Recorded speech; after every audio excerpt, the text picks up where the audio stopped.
Well, I hope you enjoy the reading of A Long Walk to Water by Linda Sue Park.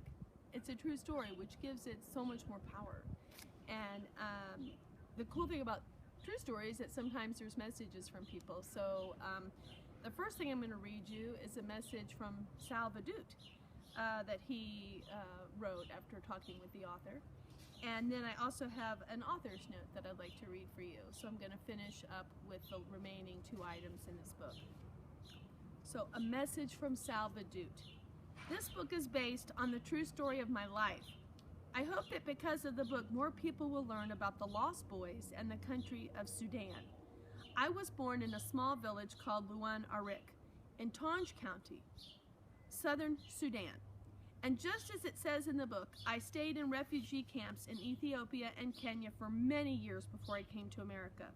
I am thankful to a great many people. The United Nations and the International Red Cross supported my life when I was in danger of starvation. The Moore family, St. Paul Episcopal Church, and the community of Rochester, New York welcomed me to the United States. I am also grateful for the education I have received, especially at Monroe Community College. And deepest gratitude to the people who have helped me with my project, Water for Sudan Incorporated, the schools, churches, civic organization, and individuals all over the country. Special thanks to the Board of Water for Sudan and to the Rotary clubs that have worked closely with me. My dreams of helping the people back home in Sudan are beginning to come true. I overcame all the difficult situations of my past because of the hope and perseverance that I had. I would have not made it without these two things. To young people, I would like to say, stay calm when things are hard or not going right with you. You will get through it when you persevere instead of quitting. Quitting leads to much less happiness in life than perseverance and hope. Salva, Rochester, New York, 2010. And then here's an author's note from Linda Sue Park, because even though it's a true story, authors often get ideas in other ways. So let's hear what she has to say. Some of the details in this story have been fictionalized, but the major events depicted are based on Salva's own experiences. I read his written accounts and interviewed him for many hours. I also read other books and accounts by and about Lost Boys. For Nia's part of the story, I was able to interview travelers who have seen the water wells being drilled in villages like hers. I also benefited from examining their footage and photographs.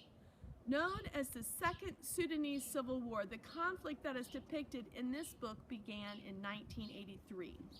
Many factions were involved, and numerous changes in leadership took place over the duration of the war. But in essence, the opposing sides were the Muslim-dominated government in the north and the non-Muslim coalition in the south.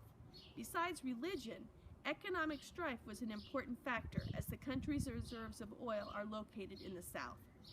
Millions of people were killed, imprisoned, tortured, kidnapped, or enslaved. Millions more were permanently displaced, unable to return to their homes. Among those displaced were hundreds of thousands of so-called lost boys, like Salva, who walked in desperation through southern Sudan, Ethiopia, and Kenya in search of safe haven. Many of the lost boys who were able to return home after the war found that their families had vanished. Others languished in refugee camps like those Salva lived in. Some were eventually reunited with their loved ones, often after decades apart. In 2002, nearly 20 years after the war began, the United States government passed the Sudan Peace Act, officially accusing the Sudanese government of genocide in the deaths of more than 2 million people. Genocide is when you purposely try to kill an entire group of people. It's pretty bad. It's happened a lot of times in Earth's history, unfortunately, in mankind. 3 years later, a peace accord was signed between the North and South. The South was granted autonomy, the ability to govern itself for 6 years. In 2011, a referendum took place in which the citizens of southern Sudan voted to secede, gaining their independence from the North. Unrest over South Sudan's oil and its political leadership have roiled its infancy as the world's newest nation. The war in Darfur in the western part of Sudan is a separate conflict not covered by the peace accord. As of this writing, that war is still being fought between factions who identify themselves as Arabic and those who consider themselves African. The two wars, combined with several years of severe drought, have brought untold suffering to the people of Sudan. Salva has seen his family in Sudan twice more since the events of this story, including a moving reunion with his cousins, the children of Uncle Juwir. And amazingly, 7 of the lost boys who walked with Salva from Ethiopia to Kenya met up with him again when they were relocated to Rochester, New York area. As of spring 2014, Salva Dute's nonprofit organization Water for South Sudan has drilled more than 250 wells for southern Sudan for Dinka and Nuer communities, supplying fresh water for hundreds of thousands of people. The very first well was drilled in Salva's home village of Lowenarik. Salva moved to South Sudan in 2011 and now lives there. You can learn more about the organization's work at www.waterforsouthsudan.org. I first met Salva several years ago when my husband and I learned about Water for South Sudan. In 2008 and 2015, my husband traveled to South Sudan to see Salva's work. I am grateful for his help in answering my endless questions. This story could not have been written without him. My family and I feel very fortunate to count Salva as a friend. It has truly been an honor for me to write this book with him. And then she wrote an addendum in 2015. A Long Walk to Water was first published in 2010. Since then, to my surprise and joy, many readers who have learned about Salva Dute's amazing story have been inspired to action. Teachers, librarians, school administrators, parents, and most especially students have raised hundreds of thousands of dollars for Salva's nonprofit organization, Water for South Sudan. The most popular fundraiser is a Walk for Water. Some schools arrange for students to carry heavy jugs of water while walking, just like Nia does in the book. Other schools take the H2O challenge, drinking only water for a period of time, and donating the cost of other beverages such as soda. A wishing well in the school lobby or cafeteria to receive donations of spare change. Paper drops of water sponsored and displayed on a wall.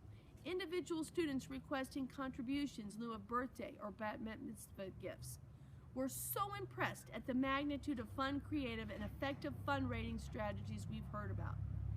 Salva and I want to sincerely thank you all.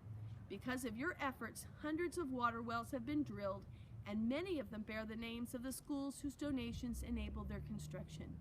Your hard work is literally saving people's lives every single day. If you would like to join this life-saving effort, please visit the website waterforsouthsudan.org. You'll find up-to-date reports on Salva's work, lots of photos and videos, and information on current campaigns, as well as more ideas for fundraising. Keep reading and walk the walk. Linda Sue Park and Salva Dute. And that is the end.